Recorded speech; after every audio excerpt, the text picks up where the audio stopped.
پہلے دیتے تھے لیکن آرٹیفیشلی نوٹ چھاپ کے دیتے تھے اور سارا قرضہ ان لوگوں نے لیا ہوا تھا جس کو اتارنے کے لیے ہمیں بہت زیادہ چاہیے تھا اور پھر اس کے بعد آپ کو ڈیلی روٹین کے لیے چاہیے, آپ کو جو حکومت پاکستان چل رہا ہے اس وقت پورا کا پورا اس کے خرچے کے لیے چاہیے.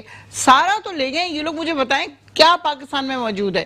ان کی صرف رائمنڈ کی جا کے جائیداد دیکھ لیں تو آپ حیران پریشان ہو جائیں گے کہ یہ کون رہ رہا تھا یہاں پہ, بابر یا جہانگیر یا عالمگیر, کون سا بادشاہ یہاں پہ رہ رہا ہے؟ اسی طرح کی ان کے سارے آپ جو کمٹمنٹ کر کے آئی ہیں نا وہ تو ہم کر رہے ہیں پورا. آپ یقین کیجئے کہ اس سال کے اینڈ تک, اس سال سے مراد تیسرے سال کے اینڈ تک پرائزز نیچے آئیں گی, مہنگائی ختم ہوگی اور ختم ہوگی. جی مہنگائی ختم ہوگی, چیزیں نیچے آئیں گی کیونکہ اب پھر آپ نے بڑی دعویٰ کر رہی ہیں عمران خان کی طرح, اپنے لیڈر میں دعویٰ نہیں اپنے کر پرائم منسٹر کی نہیں جس طرح وہ آنے سے پہلے اس نے بڑے دعوے کیے. نہیں وہ چیز بالکل الگ تھی. نہیں بالکل الگ بات تھی. آپ یہ دیکھیں کہ جب آپ کسی گڑھے میں گرتے نہیں ہیں تب تک آپ کو اس کی گہرائی کا اندازہ نہیں ہوتا.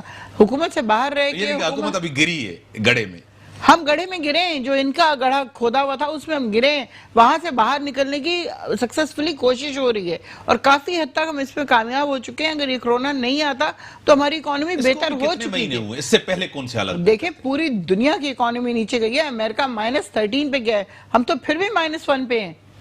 یہ بہت بڑی وکٹری ہے ہماری.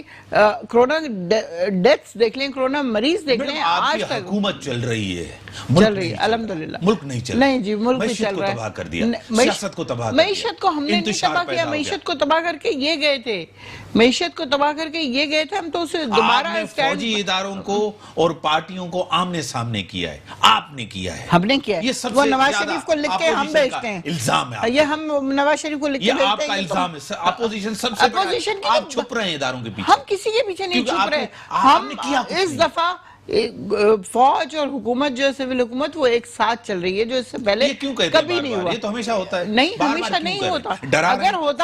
اگر ہوتا تو دو سال میں ان کی حکومتیں نہ چلی جاتی. اگر ہوتا تو ایسا نہیں تھا کیونکہ یہ کام غلط کر رہے تھے اور یہ ہو نہیں سکتا کہ ISI اور دوسری جتنی ایجنسیز ہیں ان کو پتہ نہ ہو کہ یہ جو حکمران ہے کرپشن کر رہا ہے کہ نہیں کر رہا. اس لیے یہ لوگ ان سے ڈرے رہتے تھے اور یہاں پہ کوئی اس طرح کی بات نہیں ہے. دونوں ساتھ چلتے ہیں, ساتھ بات کرتے ہیں, آنکھوں میں آنکھیں ڈال کے بات کر رہے ہوتے ہیں. ISI کا کام تو نہیں ہے, نظر رکھے. دیکھیں جو بھی ایجنسیز ہیں, جو بھی ایجنسیز ہیں وہ سب کی سب ان کو پتا ہوتا ہے کہ حکمران جو ہے وہ کتنا کرپٹ ہے اور کتنا صحیح کام کر رہا ہے. اس دفعہ پہلی دفعہ بہت عرصے کے بعد ایک ایسا حکمران آیا ہے جو خود کرپشن نہیں کر رہا اور کوشش ہو رہی ہے. میں کسی گارنٹی نہیں دے سکتی. عامر کیانی کے اوپر غلط الزام لگے تھے. مجھے ایسے لوگ ملے ہیں مجھے جنہوں نے کہا ہے اس نے ایک پیسے کی کبھی کرپشن, وہ اسی لیے کہ جب اسکینڈل اتنے بڑھ جاتے ہیں تو پھر انسان اس کو سائیڈ میں کر دے. اسکینڈل بڑا, اگر وہ ایماندار تھا تو اس سے وزارت واپس نہیں لیتے. نہیں واپس کیوں نہیں لیتے, وہ لے کے پھر ان کو جنرل سیکرٹری بنا دیے تو پارٹی کا وزارت واپس لے کر جنرل سیکرٹری بنا دیا. پارٹی کا جنرل سیکرٹری تو اب وہاں پہ تو کوئی وہ پیسے کا کھیل نہیں ہے نا کہ چلو کیا ہوئی اس کی اکاؤنٹیبلٹی. اگر اس نے وزارت بھی واپس لی, میں بالکل یہ کہہ رہی ہوں کہ وہ چور نہیں تھے. پکی بات. جہانگیر ترین بھی چور نہیں ہے. جہانگیر ترین تو ایک فلو میں بیٹھے ہوئے آ رہے تھے, جب ساری عمر سے لوگ سبسڈی لے رہے تھے انہوں نے بھی لے لی. وہ آج پہلی دفعہ ہوا ہے یہ ہمیشہ سے یہ کام ہو رہا تھا. نہیں تھے چور. پھر کیوں دور ہوئے, پھر الگ کیوں ہوئے؟ دور اس لیے ہوئے کہ ان کے اوپر الزام لگا کہ انہوں نے کرپشن کی ہے. وہ تو اب آہستہ آہستہ پروف ہوگا کہ صحیح ہے کہ نہیں ہے. اگر نیب کا کیس ہے تو وہ چلے گا اور پھر پتہ چلے گا کہ کیا کیا تھا کیا نہیں کیا تھا. لیکن وہ آدمی کرپٹ نہیں تھا. وہ ایک چیز جو صدیوں سے ان لوگوں نے چلائی ہوئی ہے حکمرانوں نے, ان کی ساروں کی شوگر ملز ہیں, آپ کو پتا ہے. آپ نے کتنے پیسے باہر سے لائے, آپ نے لانا, یہ دیکھیں آپ نے دعویٰ کیا تھا نا خان صاحب نے, میں جب دیکھیں یہ جو وائٹ کالر کرائم ہے نا, اس میں سے چیزیں نکالنا بہت مشکل کام ہوتا ہے. ایک آدمی اس نے قتل کیا, اس کو پکڑ کے لے آئے, اس کو سزا دے دیں. لیکن یہ والی چیزیں جو ہوتی ہیں یہ بہت ہی ٹیکنیکل طریقے سے پرفارم ہوتی ہیں اور ان کو نکالنا اور ان سے کرنا اور واپس یہ پیسے واپس دیں گے اگر انہوں نے اس مقصد کے لیے چوری کیے تھے یا اس مقصد کے لیے باہر بھیجے تھے یا اس مقصد کے لیے جو اتنی بڑی بڑی جائیدادیں دنیا کی ہر کیپٹل میں ان کی جائیدادیں, یہ میں لکھ کے دے رہی ہوں آپ کو آج. آپ مطلب ابھی کوئی ثبوت نہیں لیکن مجھے پتا ہے. میرے ساتھ ٹیلی فون لائن پہ senior anchor person, senior journalist Masood Raza صاحب میرے ساتھ ٹیلی فون لائن پہ. سر میں آپ کو ویلکم کرتا ہوں اپنے شو میں.